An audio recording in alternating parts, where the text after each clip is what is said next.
దేవుని వర్లారా, దేవుడు మనల్ని ఎంతగానో జ్ఞాపకం చేసుకుంటున్నాడని మనము మొదటిగా తెలుసుకోవాలి. ఎందుకంటే ఈ భూమి మీద దేవుడు ప్రేమించినట్టుగా ఈ భూమి మీద మనుషులలో ఆ ప్రేమ అనేది మనకు కనిపించదు. దేవుడు ప్రతి మనిషిని కూడా పరీక్షిస్తూ, పరిశోధిస్తూ, ప్రతి మనిషిని కూడా దేవుడు దృష్టి పెడుతూ ఉన్నాడు. దేవుడు ఎందుకు తన పిల్లలపైన దృష్టి పెడతాడంటే తనకు మనం ఉపయోగపడతామని. అంటే దేవుడికి మనం ఉపయోగపడతామా, ఉపయోగపడమా అని దేవుడు ప్రతి మనిషిని కూడా పరీక్షిస్తూ ఉంటాడు. ఎవరైతే దేవుడంటే భయపడుతూ దేవుడి సన్నిధిలో వినయం కలిగి, విధేయత కలిగి, భయభక్తులతో కలిగినటువంటి జీవితాన్ని ఎవరైతే గడుపుతారో అలాంటి వారిని దేవుడు ఏం చేస్తాడంటే దృష్టించి గొప్ప చేస్తాడండి. మనము భూమి మీద బ్రతుకుతున్నప్పుడు మనకు మనముగానే గొప్ప కావాలనుకుంటే కాలేమండి. దేవుడు మనల్ని జ్ఞాపకం చేసుకోవాలి. దేవుడు మనల్ని ఒక ఉన్నతమైనటువంటి స్థితిలోనికి మనల్ని నడిపించగలడండి. మనం ఈరోజు ఒక పేద స్థితిలో ఉన్నా, ఒక బలహీనమైనటువంటి స్థితిలో మనం ఉన్నా, మనం ఏమనుకుంటామంటే కుంగిపోతుంటాం, నాకెవరు తోడు లేరని బాధపడుతూ ఉంటాం. కానీ దేవుని మీద ఎప్పుడైతే మనం ఆధారపడతామో అప్పుడు దేవుడు మనల్ని జ్ఞాపకం చేసుకొని తన రెక్కల కింద మనల్ని భద్రపరిచి దేవుని యొక్క హస్తములతో మనల్ని దీవించి మనల్ని గొప్ప చేస్తాడండి. ఈరోజు మనకు ఎవ్వరూ తోడు లేకపోవచ్చు. ఈరోజు మనము అనుకున్నటువంటి వారు మనకు దూరం అవ్వచ్చు. కానీ దేవుడు మనకు తోడుగా ఉంటే ఖచ్చితంగా దేవుడు మనల్ని ఏం చేస్తాడంటే గొప్ప చేస్తాడు. దేవుడు మనల్ని గొప్ప చేస్తున్నటువంటి ఆ స్థితిని మనం మర్చిపోకూడదండి. గత వారంలో మనము సౌలు రాజు గురించి చూశాం. బెన్యామీను గోత్రములో సౌలు ఒక ఎన్నిక లేనటువంటి స్థితిలో ఉన్నటువంటి సౌలును దేవుడు ఏం చేశాడంటే సమూయేలు ద్వారా హెచ్చించి అభిషేకించి గొప్పవాడిగా చేశాడు. అంటే రాజుని చేశాడండి. ఇశ్రాయేలుల ప్రజలను పరిపాలించేటువంటి రాజు అయ్యాడు. ఎవరు? సౌలు. అలాంటి సౌలు రాజు దేవుడి మాట వినాల్సినటువంటి సమయములో దేవుని మాట ఎవరు వినలేదంటే సౌలు రాజే వినలేదు. పాపాత్ములైనటువంటి అమాలేకీయులందరినీ కూడా హతము చేయమంటే సౌలు రాజు హతము చేయకుండా మంచి మంచి వాటిని తీసుకొని మంచి వాటినన్నీ పక్కన పెట్టుకొని పనికిరాని వాటినన్నిటిని కూడా హతం చేసి వచ్చిన తర్వాత దేవుడు సమూయేలు ప్రవక్తతో సౌలు నా మాట వినలేదు, నా మాటకు విధేయత చూపించలేదు. సౌలు పట్ల నేను ఒక ప్రణాళిక కలిగి ఉన్నాను. సౌలు బ్రతికినంత కాలము ఇశ్రాయేలుకు రాజుగా ఉండాలని నేను తలంచాను.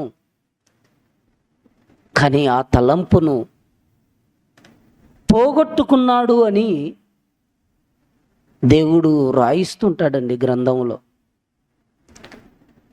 సమూయేలు మొదటి గ్రంథం బైబిల్లో మనం చూడగలిగితే, సమూయేలు మొదటి గ్రంథం 13వ అధ్యాయం, సమూయేలు మొదటి గ్రంథం 13వ అధ్యాయం 13వ వచనం కంచి చూద్దామండి. అందుకు సమూయేలు ఇట్లా నేను, నీ దేవుడైన యెహోవా నీవిచ్చిన ఆజ్ఞలను గైకొనక నీవు అవివేకపు పని చేసితివి. నీ రాజ్యమును ఇశ్రాయేలుల మీద సదాకాలము స్థిరపరచుటకు యెహోవా తలంచి ఉండెను. అయితే నీ రాజ్యము నిలవదు. యెహోవా తన చిత్తానుసారమైన మనస్సు గల ఒకనిని కనుగొనెను. నీకు ఆజ్ఞాపించిన దానిని నీవు గైకొనకపోతివి గనుక యెహోవా తన జనుల మీద అతనిని అధిపతిగా నియమించును అంటున్నాడు. చూడండి, దేవుడు మన పట్ల కలిగి ఉన్నటువంటి ఆ యొక్క ప్రణాళికను, దేవుని యొక్క చిత్తాన్ని మనం తెలుసుకున్నప్పుడు, మనకు తెలియపరిచినప్పుడు మనం ఏం చేయాలంటే దేవుడి కోసం నమ్మకంగా బ్రతకాలండి. దేవుడు చెప్పినటువంటి ఆ మాటల ప్రకారం మనం ప్రవర్తించాలి. ఇక్కడ సౌలు రాజు దేవుడి మాట వినకపోవటాన్ని బట్టి ఇక్కడ ఏమంటున్నాడంటే, నీవు అవివేకపు పని చేసితివి అంటున్నాడు. చూడండి, అమాలేకులను అందరినీ హతం చేయమన్నాడు. కలిగిన దాన్ని అంతటిని కూడా నాశనం చేయమన్నాడు. కానీ సౌలు రాజు వినలేదు. దేవుడి మాట వినటానికి మన అందరినీ కూడా దేవుడు ఏర్పరచుకుంటున్నాడండి.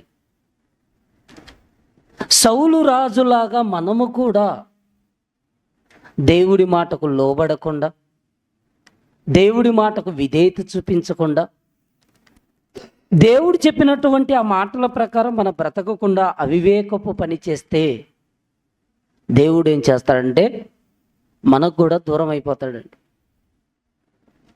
మనకు దేవుడు దూరం కాకుండా ఉండాలంటే మనం ఏం చేయాలంటే దేవుడికి లోబడాలి, దేవుడి మాటను అనుసరించాలి. దేవుని యొక్క మాటను మనం ఏం చేయాలంటే గైకొనాలి అంటున్నాడండి ఇక్కడ. దేవుడి మాటను మనం ఏం చేయాలంటే గైకొనాలి. మనం చాలా వరకు వినువారు మాత్రముగానే ఉంటామండి. మీరు వినువారు మాత్రముగా ఉండి మిమ్మును మీరు మోసపుచ్చుకోనకుండా వాక్య ప్రకారము ప్రవర్తించువారునై ఉండు అని యాకోబు పత్రికలో దేవుడు యాకోబు గారి ద్వారా రాయించాడు. అంటే చాలా వరకు మనము మనుషుల దృష్టిలో మంచివారు అనిపించుకోవడానికి ప్రయత్నం చేస్తామండి. మనం ఎక్కువ శాతం మనుషుల దృష్టిలో మనం మంచివారం అనిపించుకోవాలనుకుంటాం. మనకు మనముగానే మంచివారం అనుకుంటుంటామండి. ఒక వాటిలో చెప్పాలంటే మనకు మనముగానే మంచివారం అనుకుంటాం. మన కళ్ళ ముందున్నటువంటి మనుషుల చేత మంచివారం అనిపించుకోవాలనుకుంటామే కానీ ఆకాశమందు దేవుడున్నాడు, ఆ దేవుడు నన్ను చూస్తున్నాడు,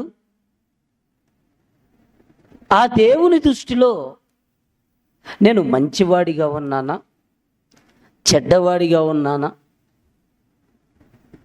అని ప్రతి మనిషి పరీక్షించుకోవలసినటువంటి స్థితిలో ఉన్నప్పటికీ ఆ విషయాలన్నీ పక్కన పెట్టేసి నేను మనుషుల దృష్టిలో మంచివాడిని, నా దృష్టిలో నేను మంచివాడిని అని మనం అనుకుంటే మనం ఏమైపోతాము అంటే సౌలు రాజు అవివేకపు పని చేసినట్టుగా మనం కూడా అలానే అయిపోతామండి. అలా కాకుండా ఉండాలంటే మనం దేవుడంటే భయపడాలి, దేవుని సన్నిధికి భయపడాలి, దేవుని యొక్క వాక్యానికి భయపడాలి. ఈ భూమి మీద బ్రతుకుతున్నప్పుడు పరిశుద్ధత కలిగి జీవించాలి. పరిశుద్ధత లేకుండా నేను ప్రభువు పిల్లలమని మనం చెప్పుకున్నా, ప్రభు అంటాడు,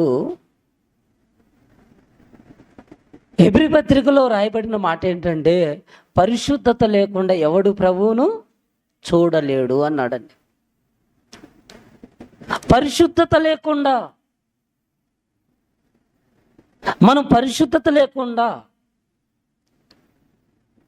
ఎంతమందిలో మనం జీవించినా, ఎంతమందిలో మనము తిరిగినా ప్రభు సన్నిధిలో మనం గడుపుతున్నామంటే మనకు ఉండవలసింది ఏంటంటే పరిశుద్ధత. పరిశుద్ధత లేకుండా ప్రభువుని ఎవ్వరం చూడలేదండి. అది నేనైనా మీరైనా ఎవరమైనా మనకు ఉండవలసింది పరిశుద్ధత. పరిశుద్ధత మనకు ఉండాలంటే మన ప్రవర్తన బాగుండాలి. అందుకే సొలొమోను జ్ఞాని కదా,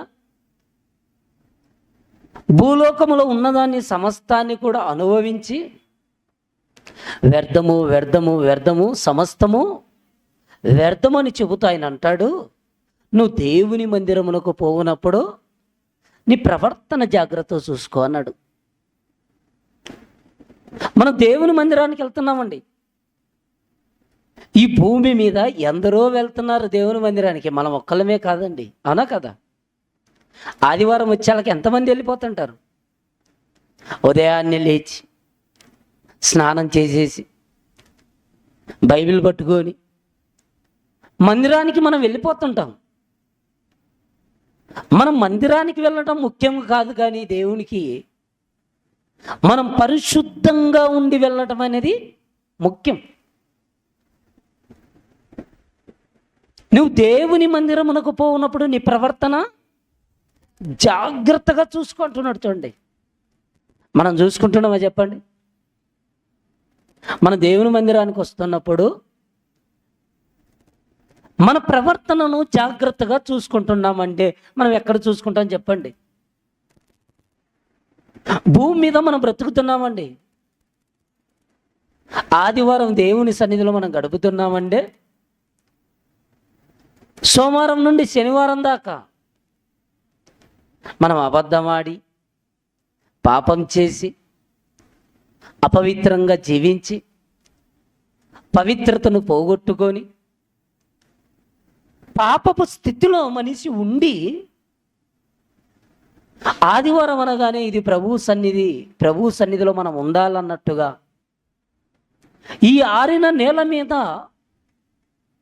బ్రతుకుతున్నటువంటి దేవుని పిల్లలు, క్రీస్తు రక్తము చేత కడగబడిన వారు పాపములో పడిపోతూ మరలా బైబిల్ పట్టుకొని గుడికిలోకి వెళ్ళిపోతున్న వారు కూడా చాలామంది ఉన్నారు. దేవుడు మనకు చెప్పేది ఏంటంటే, ఒకసారి క్రీస్తు రక్తము చేత కడగబడినటువంటి మనం ఆ పవిత్రతను మనం కాపాడుకోవాలి అంటున్నాడండి. ఆ పవిత్రతను ఎప్పుడూ కూడా మనం ప్రభువుకు మాటిచ్చాం. బాప్తిసం తీసుకునేటప్పుడు, దేవా నీ సన్నిధిలో నేను పవిత్రంగా జీవిస్తాను, నీ శరీరంలోను రక్తములోను నేను పాలు పంపులు పొందుతూ అపోస్తల బోధయందు, సహవాసమందు, ప్రార్థన చేయటందు నేను ఎల్లప్పుడూ కూడా ఎడతెగక ఉంటానని మనము మాటిస్తుంటాం. కానీ ఇచ్చినటువంటి మాటను మనం కాపాడుకోవాలంటే, మన పవిత్రతను మనం కాపాడుకోవాలంటే పరిశుద్ధంగా మనం జీవించాలి. ఎప్పుడైతే మనం పరిశుద్ధంగా జీవిస్తే, పవిత్రంగా మనం జీవిస్తే, ఎక్కడున్నప్పటికీ, మనం మందిరంలో ఉన్నా, ఎక్కడో మనం అడవిలో ఉన్నా, ఎక్కడున్నా కూడా దేవుని యొక్క కనుదృష్టి అంతలక్క మనం ఎక్కడున్నా చూస్తాడండి దేవుడు. మనం పవిత్రంగా ఉండి మనం ఎక్కడున్నా కూడా దేవుడు మన మీద దృష్టి పెట్టి, ఇదిగో నా కుమార్తె నా కోసం బ్రతకాలని ఆశపడుతుంది, నా కుమారుడు నా కోసం బ్రతకాలని ఆశపడుతున్నాడు అని దేవుడు ఏం చేస్తాడంటే, ఇదిగో మన మీద దృష్టి పెట్టి ఎక్కడో ఉన్నటువంటి మనల్ని తన కోసం మనల్ని తీసుకొచ్చుకొని తన సన్నిధిలో మనల్ని ఉంచుకొని మనల్ని బలపరచడానికి దేవుడు సిద్ధంగా ఉంటాడండి. ఎందుకంటే మన మనస్సు అనేది దేవుడికి నచ్చాలి, మన ప్రవర్తన దేవునికి నచ్చాలి. అలా నచ్చటానికి ఇప్పుడు ఎవరిని దేవుడు కోరుకుంటున్నాడంటే, సౌలును పక్కన పెట్టేసి దావీదును కోరుకుంటున్నాడు. ఎందుకు కోరుకుంటున్నాడు? సౌలుకు బదులుగా దావీదును ఎందుకు కోరుకుంటున్నాడంటే, సౌలు యొక్క ప్రవర్తన దేవునికి నచ్చలేదు. సౌలు దేవుని మాట వినటం లేదు. విననందుకు దేవుడు పశ్చాత్తాపడుతున్నాడు, బాధపడుతున్నాడు. నేను ఎందుకు రాజును చేశాను అని బాధపడుతున్నాడు. ప్రవక్త కూడా బాధపడుతున్నాడు. ఒక మనిషి అవివేకపు పని చేస్తే దేవుడు బాధపడుతున్నాడు, ప్రవక్త సమయలు కూడా బాధపడుతున్నాడు. అయితే దేవుడు అంటాడు, నువ్వు సౌలు విషయంలో ఎందుకు బాధపడుతున్నావు? 16వ అధ్యాయం చూడండి ఒకసారి. 16వ అధ్యాయం 1వ వచనం. అంతటా యెహోవా సమూయేలుతో ఇలాగు సెలవిచ్చెను, ఇశ్రాయేలుల మీద రాజుగా ఉండకుండా నేను విసర్జించిన సౌలును గూర్చి నీవు ఎంతకాలము దుఃఖింతువు? నీ కొమ్మును తైలముతో నింపుము. బెత్లెహేమీయుడైన యెస్సై యొద్దకు నిన్ను పంపుచున్నాను, అతని కుమారులలో ఒకనిని నేను రాజుగా నియమించుదును అంటాడు. చూడండి, దేవుడు సమూయేలుతో మాట్లాడుతున్నాడు. చూడండి, సౌలు నా కోసం బ్రతకలేదు, సౌలు రాజు నా కోసం బ్రతకలేదు. అలా బ్రతకని సౌలు రాజును నేను విసర్జించాను. నేను విసర్జిస్తే నువ్వెందుకు బాధపడుతున్నావు? అతనికి మారుగా నువ్వు యెషై ఇంటికి వెళ్ళు, ఒకరిని నువ్వు రాజుగా నియమించు అంటాడండి. దావీదు చిన్నవాడుగా ఉన్నాడు. ఎందుకు పనికిరానటువంటి పరిస్థితుల్లో తండ్రి కూడా దావీదును ఎందుకు పనికిరాడన్నట్టుగా గొర్రెలకు పంపిస్తే, ఆ గొర్రెలను కాచుకుంటున్నటువంటి దావీదు దేవుడికి ఇష్టడుగా బ్రతికాడండి. మనం దేవుని సన్నిధిలో ఉండే దేవుణ్ణి ఆరాధించాలని మనం అనుకుంటామండి. దావీదు, దేవుడు నాకు కొండ, నాకు కోట, నాకు ఆశ్రయ దుర్గం, నా బలమైనటువంటి దుర్గమని దేవుణ్ణి గొప్పగా తలంచుకునేటువంటి స్థితిలో దావీదు రాజు ఉన్నాడండి. మన దేవుని సన్నిధిలో ఉన్నా కూడా ప్రభువును ఆరాధించలేం. దేవుని మనము కొనియాడలేము. దేవుడు ఆత్మ గనుక ఆత్మతో సత్యముతో ఆరాధించమని మనకు బైబిల్లో రాయబడినప్పటికి కూడా మనం ఆరాధించలేమండి. కానీ దావీదు కాలానికి ఆ మాట కనబడదు. అయినప్పటికీ దావీదు ఊరికి వెలుపల అరణ్యములో ఉన్నప్పటికీ కూడా దేవుడు నాకు కోట, నా కొండ, నా ఆశ్రయము, నా దుర్గము అని దేవుని మీద ఆధారపడి హెచ్చించుకుంటున్నప్పుడు దేవుడు కూడా ఇదిగో ఇతడు నా సేవకుడు అని ఒక తీర్మానం లాంటిది దేవుడు తీసుకున్నట్టు కనబడుతుందండి. ఎందుకంటే ఒక మనిషి బ్రతుకుతున్నటువంటి బ్రతుకు ప్రవర్తనను బట్టి రాబోయే కాలంలో నాకు సేవకుడుగా నిలబడతాడా? మనం ఎక్కువగా మనల్ని మనం హెచ్చించుకుంటామండి. దేవాలయంలోనికి వెళ్ళినప్పుడు ఒక పరిచయుడు, సుంకరి ఇద్దరు కూడా దేవాలయంలోనికి వెళ్ళినప్పుడు పరిచయుడు ప్రతిదానిని కూడా తనకు తానుగా హెచ్చించుకుంటాడండి. అందుకే దేవుని యొక్క వాక్యం కూడా అంటుంది, తన్ను తాను హెచ్చించుకున్నవాడు తగ్గించబడతాడు, తను తాను తగ్గించుకున్నవాడు హెచ్చించబడతాడు అన్నాడు. ఇప్పుడు పరిచయుడు దేవుని మందిరంలోనికి వెళ్ళాడు ప్రార్థన చేయటానికి. నేను పుదీరలో తీస్తున్నాను, జీలకర్రలో తీస్తున్నాను, వారానికి 2 సార్లు ప్రార్థన చేస్తున్నాను అని హెచ్చించుకుంటున్నాడు.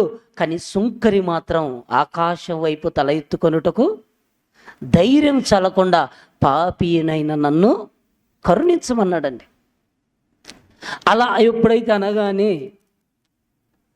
సుంకరి పరిచయుడి కంటే సుంకరి నీతిమంతుడుగా తీర్చబడి ప్రార్థన అంగీకరించబడిందండి. మన జీవితాలలో మనం ఎప్పుడైతే మనల్ని మనం హెచ్చించుకుంటామో అప్పుడే దేవుడు ఏం చేస్తాడండి, మనల్ని తగ్గింప చేస్తాడండి. మనం దేవుడి కోసం ఉన్నతంగా బ్రతుకుతుంటే, మనం దేవుడి కోసం ఉన్నతంగా ఆయన పనిలో మనం ఉంటే దేవుడే జ్ఞాపకం చేసుకుంటాడు. ఎలా జ్ఞాపకం చేసుకుంటాడో ఒక్కసారి బైబిల్లో మనం చూడగలిగితే అపోస్తుల కార్యములు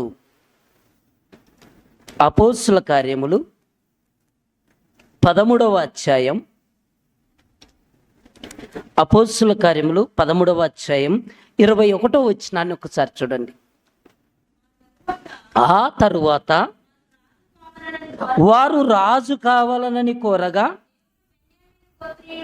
దేవుడు బెన్యామీను గోత్రీయుడును కీసు కుమారుడు అయిన సౌలును వారికి 40 ఏండ్ల వరకు దయచేసెను. తరువాత అతన్ని తొలగించి దావీదును వారికి రాజుగా ఏర్పరిచెను. మరియు ఆయన, నేను యెష్షయి కుమారుడైన దావీదును కనుగొంటిని, అతడు నా ఇష్టానుసారుడైన మనుష్యుడు అంటున్నాడు. చూడండి, సౌలును రాజుగా ఎన్ని సంవత్సరాలు ఇచ్చానని చెప్తున్నాడు అక్కడ? 40 సంవత్సరాలంట. చూడండి, సౌలును ఇశ్రాయేలుల మీద ఎన్ని సంవత్సరాలు రాజుగా ఉంచాడంటే 40 సంవత్సరాలు. 40 సంవత్సరాలలో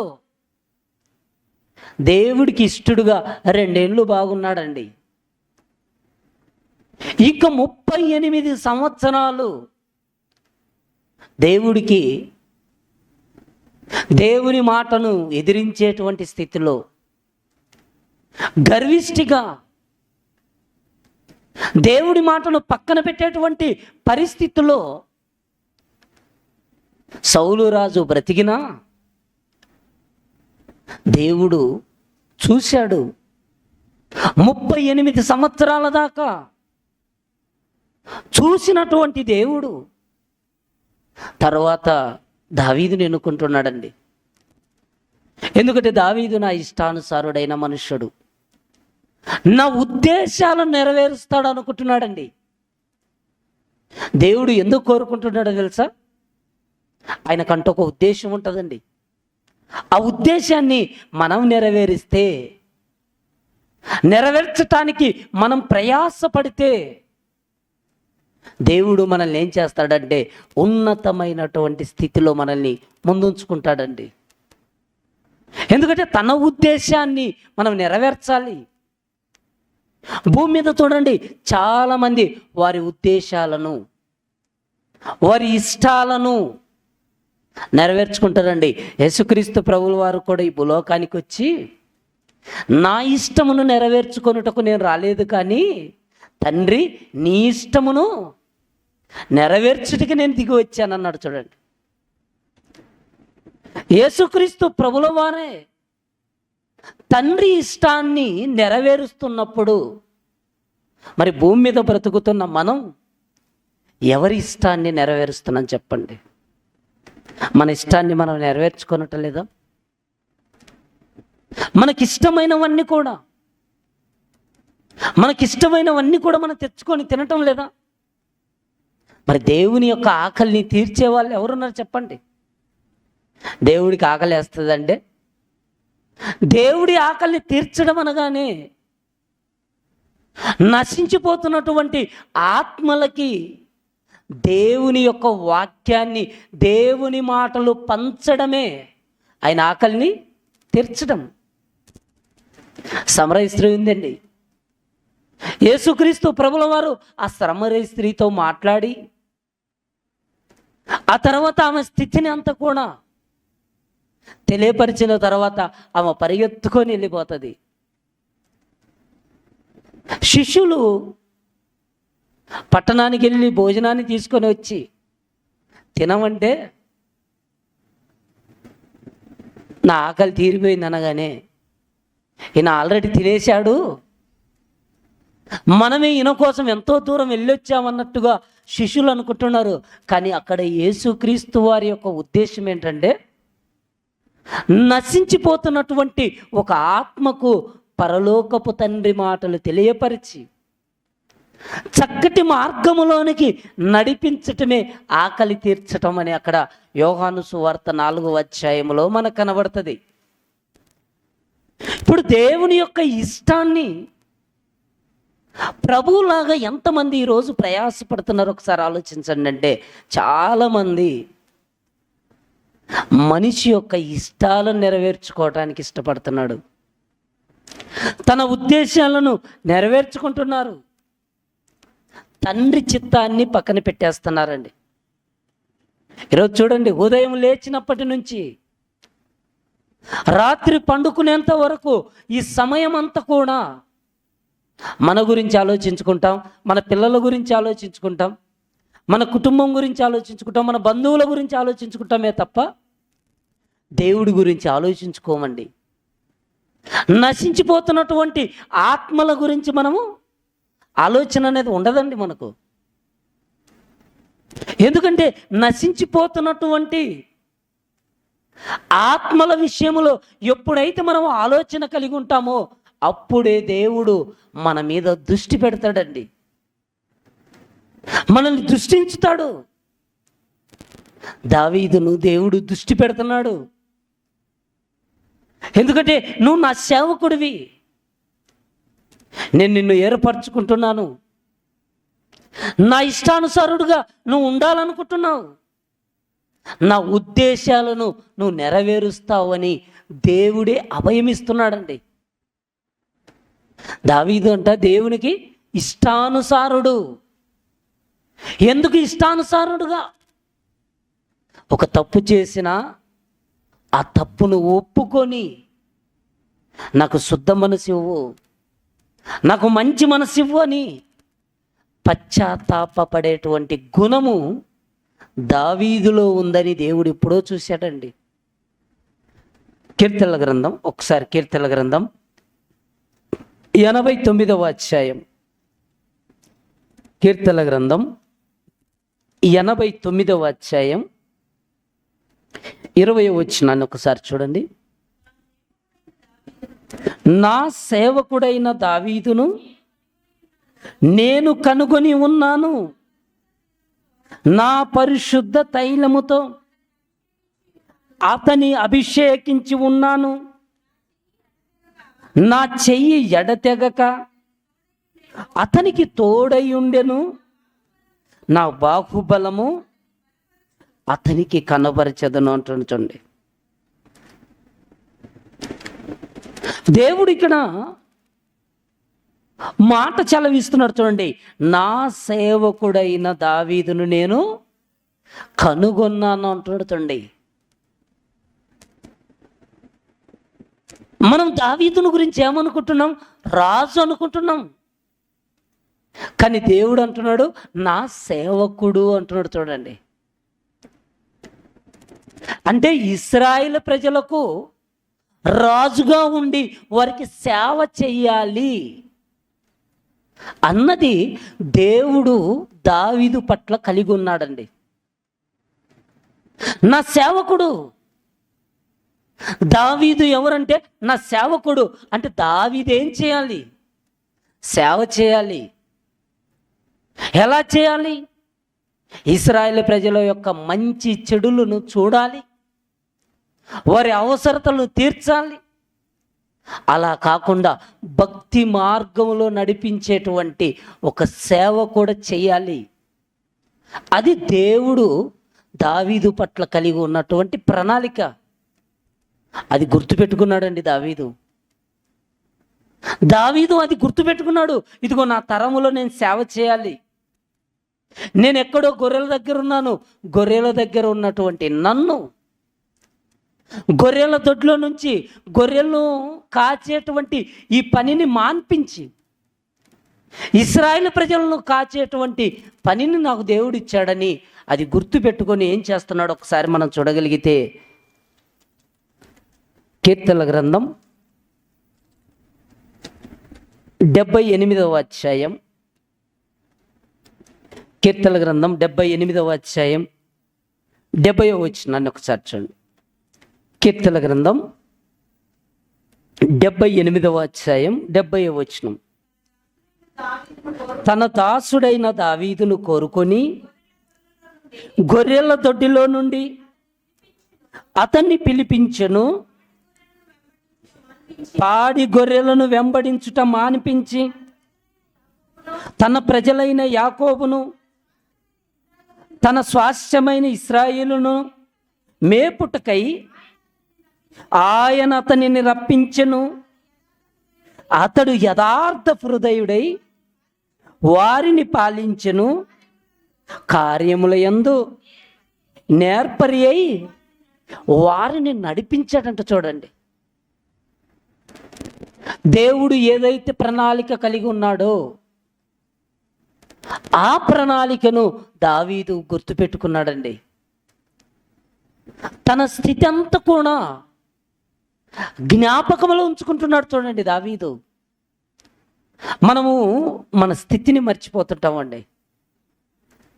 ఒకప్పుడు మనము తినడానికి ఆహారం లేనటువంటి స్థితి నుంచి ఈరోజు మనం ఈ స్థాయికి వచ్చినప్పుడు మనం ఎప్పుడు కూడా ఇదిగో ప్రారంభం నా స్థితి ఎలా ఉన్నది, ఇప్పుడు ఎలా ఉంది, దాన్ని బట్టి దేవునికి మనం ఏం చేయాలంటే కృతజ్ఞతాస్తుతులు చెల్లించాలి. దావీదు గొర్రెలు కాచేటువంటి స్థితి నుంచి సింహాసనం మీదకి పాలించేటువంటి స్థితిలోనికి వెళ్ళినటువంటి దావీదు దేవుని జ్ఞాపకం చేసుకొని ఇదిగో దేవుడు నన్ను ఎంత ఉన్నతంగా ఇచ్చించాడు. దేవుని యొక్క మందిరములోనికి వెళ్ళినటువంటి దావీదు కూడా ఒక ఉద్యోగస్తుడని దేవుడు సన్నిధిలోనికి దావీదు వెళ్ళినా మోకరించి ఏమని ప్రార్థిస్తున్నాడంటే, ఇంతగా దేవా నువ్వు నన్ను హెచ్చించుటకు నేను ఎంతటి వాడిని, నా కుటుంబం ఏ పార్టీది అంటున్నాడు. చూడండి, దేవుడు అనగానే భయపడుతున్నటువంటి మనం దేవుని పిల్లలుగా మనం జీవించాలనుకున్నప్పుడు ఒక దావీదులాగా మనం కూడా తగ్గింపు అనేది మనం తెచ్చుకున్నప్పుడు, తగ్గింపు జీవితం అనేది మనం కలిగి ఉన్నప్పుడు మన దేవుడి సన్నిధిలో ఎలా ఉండాలంటే, దేవా ఒకప్పుడు నాకు ఉండటానికి ఇల్లు లేదు, తినడానికి సరైనటువంటి ఆహారం లేదు, అలాంటి స్థితి నుండి నన్ను హెచ్చించావు, నన్ను గొప్ప చేసావు, ఈరోజు నీ రెక్కల చాటున నన్ను భద్రపరిచి నాకు సమస్తమును కూడా ధారాళంగా నువ్వు ఇవ్వగలుగుతున్నావంటే అది నీ కృప అయి ఉన్నదని మనం దేవుని సన్నిధిలో ప్రార్థించే వారంగా ఉండాలి. కానీ దావీదు గొర్రెలు కాస్తున్నప్పుడు అక్కడి నుంచి ఇదిగో నువ్వు గొర్రెలను కాయటం అనుకో, ఇశ్రాయేలు అయినటువంటి నా పిల్లలను నువ్వు పాలించాలని అరణ్యము నుంచి మరల సమాజము మధ్యలోనికి ఒక రాజభవనం లాంటి ఒక సింహాసనాన్ని దేవుడు దావీదుని ఎక్కించాడండి. అలా ఎక్కించినప్పుడు దావీదు మర్చిపోలేదండి. దేవుని సన్నిధిలోనికి వెళ్ళినా మోకరిస్తున్నాడు. దేవా, నన్ను ఇంతగా హెచ్చించుటకు నేను ఎంతటి వాడిని, నా కుటుంబం ఏ పాటిదని ప్రార్థించగలిగాడంటే ఆయన కంటే దేవుడు అంటే ఎంత భయం ఒకసారి ఆలోచించు. దేవుడు అంటే భయపడుతున్నాడు, దేవునికి లోపడుతున్నాడు. అందుకేనండి చనిపోయేంత వరకు కూడా, చివరి వరకు కూడా దేవుడు అంటే భయభక్తులు కలిగి ఆయన మార్గంలో నడుచుకుంటూ తన తరం వారికి ఏం చేశాడంటే సేవ చేశాడంటండి. మనం చదువుకున్నటువంటి అపోస్తుల కార్యములు 13వ అధ్యాయం 36వ వచనంలో మనం చూడగలిగితే, అపోస్తుల కార్యములు 13వ అధ్యాయం 36వ వచనం, దావీదు దేవుని సంకల్పము చొప్పున తన తరము వారికి సేవ చేసి నిద్రించి తన పితరుల యొద్దకు చేర్చబడ్డాడంట. చూడండి, దావీదు దేవుని సంకల్పము చొప్పున తన తరం వారికి సేవ చేసి నిద్రించి తన పితరుల యొద్దకు చేర్చబడ్డాడంట. చూడండి, దావీదు ఈ లోకానికి ఎందుకు వచ్చాడంటే దేవుని మహిమపరచడానికి ఈ లోకానికి వచ్చాను, ఆ దేవుని తెలుసుకున్న తర్వాత ఆ దేవుని కోసం బ్రతికాడు, తన తరం వారికి దేవుని గురించి ప్రకటన చేశాడు, తన కళ్ళ ముందు ఉన్నటువంటి మనుషుల ఎదుట దేవుడికి ఇష్టానుసారుడిగా జీవించాడు. ఈరోజు మనం దేవునికి ఇష్టానుసారంగా జీవించటానికి మనం ఇష్టపడలేకపోతున్నామండి.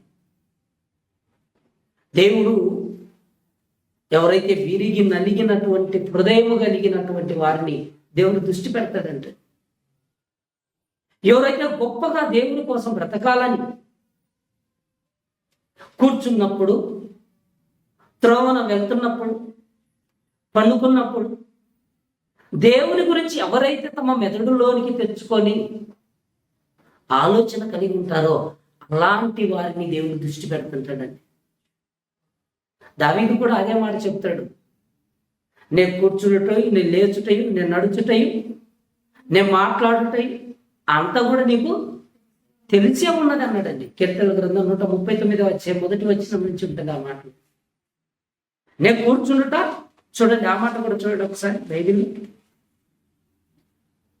నేను కూర్చుండుట, నేను లేచుట, 2వ వచనం, నేను కూర్చుండుట, నేను లేచుట నీకు తెలియను, నాకు తలంపు పుట్టక మునిపే నీవే నా మనసు గ్రహించి ఉన్నావు, నా నడకను నా పడకను నీవు పరిశీలన చేసి ఉన్నావు, నా చర్యలన్నిటినీ నీవు బాగుగా తెలుసుకొని ఉన్నావు. యెహోవా మాట నా నాలుకకు రాకమునుపే అది నీకు పూర్తిగా తెలిసి ఉన్నది. నడక, పడక, మాట అన్నీ ఎవరికి తెలుసు అంటే చెప్పండి, ఇప్పుడు దేవునికి తెలుసు అంటండి. అందుకే దేవుణ్ణి హృదయ పరిశోధకుడు. మన దేవుడు ఎవరు? హృదయాన్ని పరిశీలించే దేవుడు, మన అంతరంగాన్ని చూసేటువంటి దేవుడు. దేవుడు మన అంతరంగాన్ని చూస్తూ మనం అంతరంగం దేవుడికి ఆనందాన్ని కలిగించేదిగా ఉండాలండి. మన అంతరంగం దేవుని ఆనందపరిచేటువంటి స్థితిలో ఉండాలి. మన అంతరంగం దేవుని ఆనందపరిస్తే దేవుడు నా కుమారుడు అనుకుంటాడండి. మన అంతరంగం దేవుణ్ణి బాధ పెట్టేటట్టున్నది అనుకోండి. అందుకే ఇర్మియా గారు అంటారు, హృదయం అన్నిటికంటే మోసకరమైంది. ఈరోజు చూడండి, మన హృదయం చెడ్డదైపోయింది, హృదయం చెడిపోయింది. హృదయంలో దేవునికి చోటు ఎక్కడుంది చెప్పండి? ఈ సమాజంలో హృదయం దేవుడిచ్చాడు, ఆ హృదయములో దేవుడికి స్థానం లేదు. కానీ దావీదు యొక్క హృదయంలో దేవుడికి స్థానం ఉందండి. దేవునికి దావీదు యొక్క హృదయంలో స్థానం ఉంది.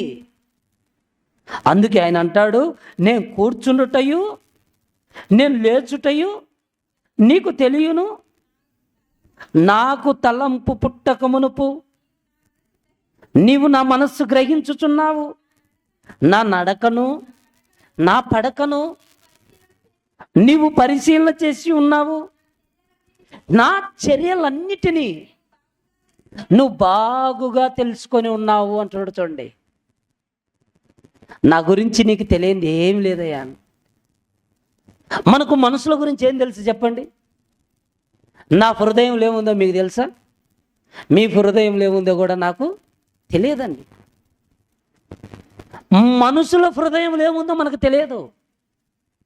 కానీ మనందరి హృదయాలలో ఏముందో పరిశీలించే దేవుడు ఎక్కడున్నాడంటే పైన ఉన్నాడండి, ఆకాశం మీద ఉన్నాడు. ఆకాశాన్ని సింహాసనంగా చేసుకున్నాడు, భూమిని పాదపీఠంగా కలిగి దేవుడు ఉన్నాడు. ఆ దేవుడి ఎదుట మనం ఎలా ఉండాలంటే పవిత్రంగా ఉండాలి, పరిశుద్ధంగా ఉండాలి. ఈరోజు పవిత్రంగా, పరిశుద్ధంగా, యథార్థంగా జీవించేటువంటి వాళ్ళు చాలా తక్కువ మంది అండి. అలా చూసినటువంటి ఈ భూమండలం మీద దావీదుని దేవుడు చూశాడండి. దావీదు విషయంలో దేవుడు అంటున్నాడు, దావీదు నా ఇష్టానుసారుడైన మనుషుడు, అతడు నా ఉద్దేశాలను నెరవేర్చేవాడు అంటాడు. అలా నెరవేరుస్తున్నటువంటి దావీదు చివరి వరకు కూడా తన తరం వారికి ఏం చేశాడంటండి? సేవ చేసి చచ్చిపోయాడంట. చూడండి, సేవ చేసి చచ్చిపోయాడంటండి. ఈరోజు మనం ఏం చేస్తామంటే, ఈరోజు మోసం చేసి చచ్చిపోయే వాళ్ళు చాలామంది ఉంటారండి. దేవుడికి మోసం చేస్తుంటామండి. ఎందుకంటే దేవుడు నన్ను చూడలే అనుకుంటామండి. మనిషి చూడలేదంటే నమ్మొచ్చండి మనం, కానీ దేవుడు మాత్రం మనల్ని చూస్తాడు.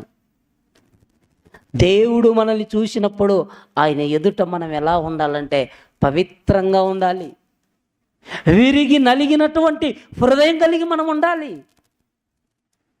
అలా కలిగి ఉండాలంటే ఒకవేళ మనం పాపం చేసినప్పుడు, మన మాట విషయంలోనూ, చూపు విషయంలోనూ, ప్రవర్తన విషయంలోనూ తప్పిపోయినప్పుడు మనం ఏం చేయాలంటే, ఒకనాడు దావీదు ఎలాగైతే ఆయన సన్నిధిలో పశ్చాత్తాపడుతున్నాడో ఆ రీతిగా మనం పడాలండి. కీర్తనల గ్రంథం 51వ అధ్యాయం,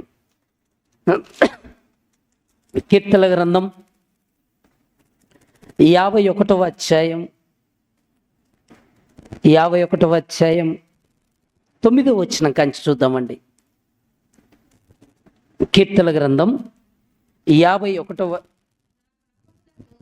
నా పాపములకు విముఖుడవు కమ్ము, నా దోషములన్నిటినీ తుడిచివేయుము, దేవా నా యందు శుద్ధ హృదయము కలుగజేయుము, నా అంతరంగములో స్థిరమైన మనస్సును నూతనంగా పుట్టించుమన్నాడు. చూడండి,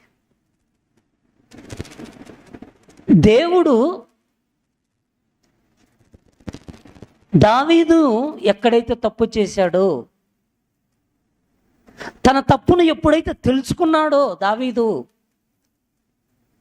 అప్పుడు మనుషుల దగ్గరికి వెళ్ళిపోలేదండి.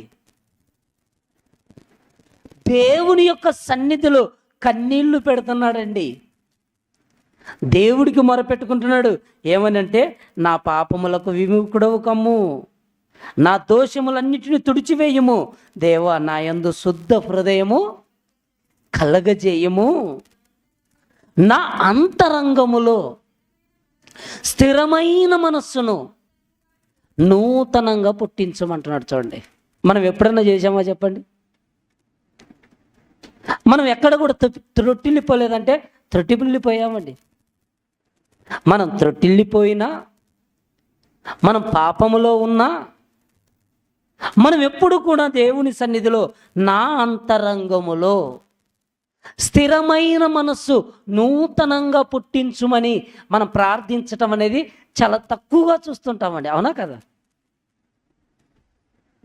దేవునికి ప్రార్థించేటువంటి విషయంలో కూడా నా అంతరంగం చెడిపోయింది, హృదయం అన్నిటికంటే మోసకరమైంది, ఆ మోసకరమైనటువంటి హృదయాన్ని మార్చావు. దేవుడేమో మన హృదయాన్ని మార్చాడు, మరలా దయ్యం వచ్చేస్తుంది, మరలా మన హృదయాన్ని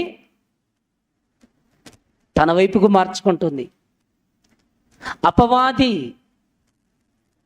ఒక ఇంటిని విడిచిపెట్టి వెళ్ళిపోయిన తర్వాత అది మంచిగా ఉంటే తనకంటే చెడ్డవైన మరి 7 దయ్యాలను తీసుకొని వచ్చి అందులో నివాసం చేస్తాయంటండి. మనం అనుకుంటాం ఇంకా నాలో వెళ్ళిపోయిందిలే అని మనం అనుకుంటుంటామండి. కానీ వెళ్ళిపోయింది, మన నుంచి వెళ్ళిపోయింది, మన హృదయంలో నుంచి వెళ్ళిపోయింది. తనకంటే చెడ్డవైన ఈ ఎక్కువ ఆశలను తీసుకొచ్చి మనల్ని మరలా లోకాశల వైపుకు తీసుకెళ్ళిపోయేటువంటి పరిస్థితి కూడా అపవాది మనలో కలిగించేటువంటి అవకాశం ఉందండి. ఎందుకంటే అపవాదికి ధైర్యం.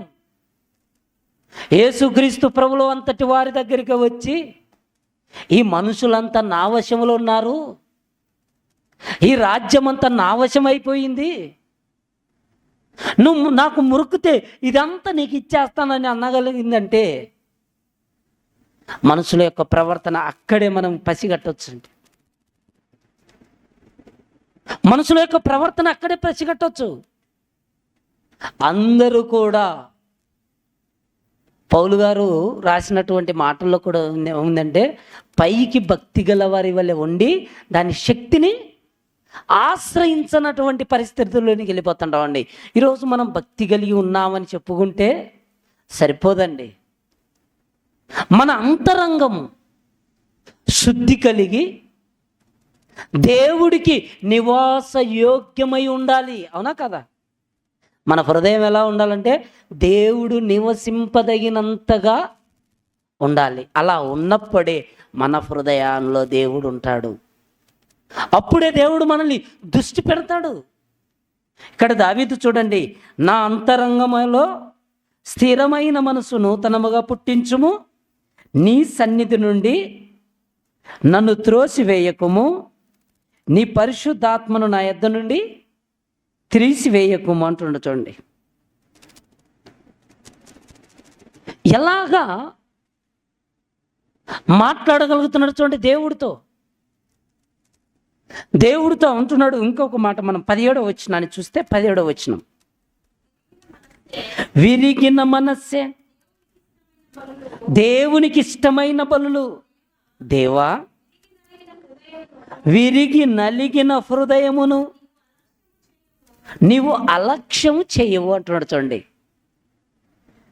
విరిగి నలిగిన హృదయం అంట. చూడండి, విరిగి నలిగినటువంటి హృదయాన్ని దేవుడు నిర్లక్ష్యం చేయడంట. చూడండి, ఎవరైతే విరిగి నలిగిన హృదయముతో దేవుడంటే భయముతో భక్తితో ఆయన సన్నిధిలో నడుచుకుంటే అలాంటి వారిని దేవుడు ఎప్పుడు కూడా దృష్టి పెట్టి ఉంటాడంటండి. చూస్తూ ఉన్నాడు దేవుడు. ఎందుకు చూస్తున్నాడంటే, ఇదిగో నా కోసం బ్రతుకుతున్నాడా లేదా, దేవుడు దృష్టి పెట్టేంత గొప్పగా ఈ లోకంలో మనం బ్రతకాలని దేవుడు కోరుకుంటున్నాడండి. లోకంలో ఉన్నదంతా శరీరాశ, నేత్రాశ ఉంది, శరీరాశ ఉంది, నేత్రాశ ఉంది. ఇదే శరీరాన్ని ధరించుకున్న ప్రభువు వాటికి ఎక్కడైనా లొంగాడంటే లొంగలేదండి.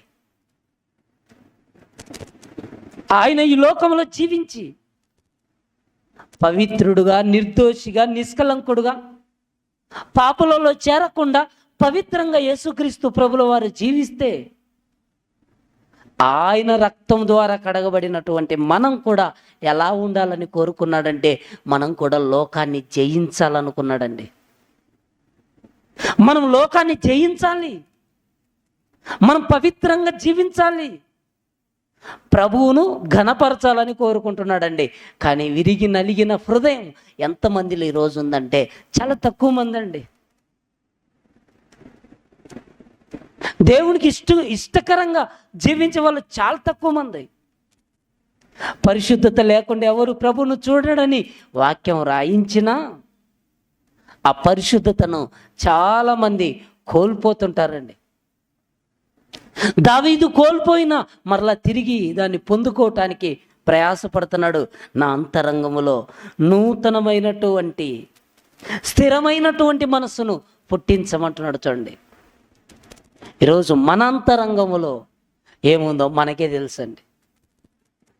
మన అంతరంగం దేవునికి స్థానంగా ఉందా, దేవుడికి స్థానం లేకుండా ఉందా అన్నది మనకే తెలుసండి. మరో మనిషి ఎవ్వరు పసిగట్టలేరు, ఎవ్వరు కనిపెట్టలేరండి. మనకు మాత్రమే తెలుసు.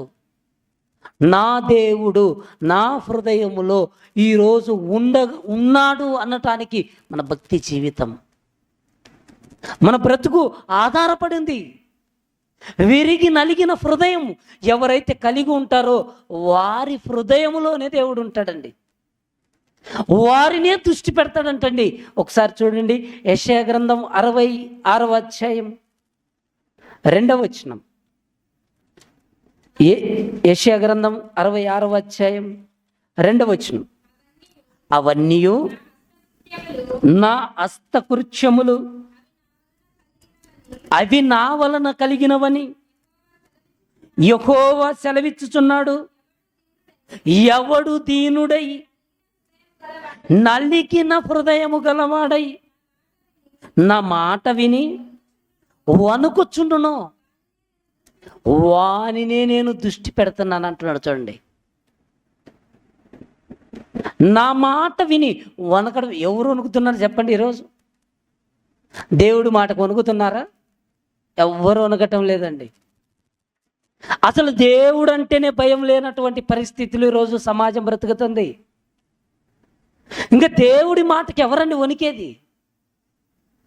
ఎవరైతే దేవుడికి భయపడి దేవుడి మాటకు వణుకుతున్నారో అలాంటి వారిని నేను దృష్టి ఉంచుచున్నాను అంటున్నాడు. చూడండి, దేవుడు దృష్టి పెట్టేంత గొప్పగా ఈ సమాజంలో మనం బ్రతకాలని దేవుడు కోరుకుంటున్నాడండి.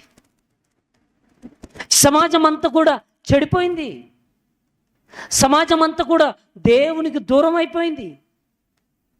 దూరం అయిపోయినటువంటి సమాజములో మంచి నేలన పడినటువంటి విత్తనాల్లాగా మనమే ఫలించాలి.